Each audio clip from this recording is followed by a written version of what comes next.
ছেলেকে BCS cadre ও মেয়েকে nurse বানিয়ে 54 বছর বয়সে এসএসসি পাশ করলেন বাবা আলী আকবর। শুধু পাশ নয়, পেয়েছেন জিপিএ 4.35। পরিবারের হাল ধরতে অষ্টম শ্রেণী পাশ করে তিনি কর্মজীবনে প্রবেশ করেন।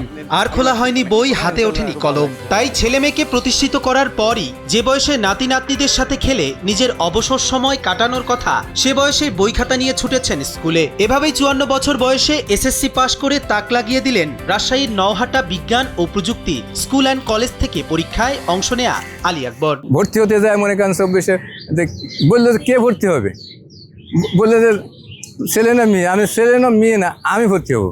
এ তো ওখানে এভাবে মাঝে মধ্যে ক্লাস করতাম, মাঝে মধ্যে প্রাইভেট পড়তাম, মাঝে এভাবেই তো পরীক্ষা দিয়ে রেজাল্ট এই পর্যন্ত আসছে। পড়াশোনাটা কিভাবে করেছেন?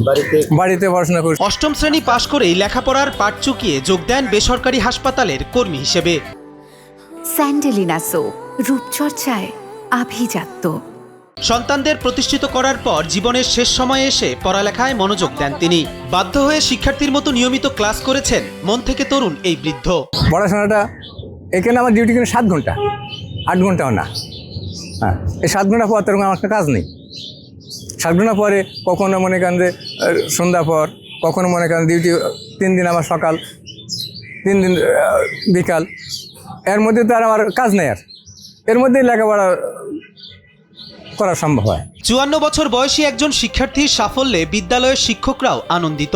তার এক শিক্ষিকা বলেন, যে কোনো বয়সেই মানুষ শিক্ষা গ্রহণ করতে পারে। তার মতে আলী আকবর অন্য শিক্ষার্থীদের জন্য অনুপ্রেরণা হতে পারেন। 54 বছর এটা আমরা মনে করছি যে অনেক বেশি বয়স, কিন্তু যেহেতু পড়ালেখার তো কোনো বয়স হয় না, সেজন্য তার ইচ্ছা শক্তি ছিল বিধায় তিনি আমাদের প্রতিষ্ঠানে আসছিলেন। বিভিন্নভাবে সে চেষ্টা করেছেন, নিজের চেষ্টাই কিন্তু সে এত দূরে আসছে এবং এত ভালো একটা রেজাল্ট সে করেছে। বৃদ্ধ বয়সে এসে এসএসসি পাশ করা আলী আকবরের বিশেষ কোনো উদ্দেশ্য নেই। তিনি জানেন এই বয়সে তার এই সার্টিফিকেট খুব বেশি কাজে লাগবে না। তবুও ঝরে পড়া শিক্ষার্থীদের অনুপ্রেরণা দিতেই 54 বছর বয়সে এসএসসি পরীক্ষা দিয়েছেন তিনি। শিক্ষার কোনো বয়স নেই সেটা বোঝাতেই তার এমন প্রচেষ্টা। কবির চৌধুরী, জয়, কালবেলা।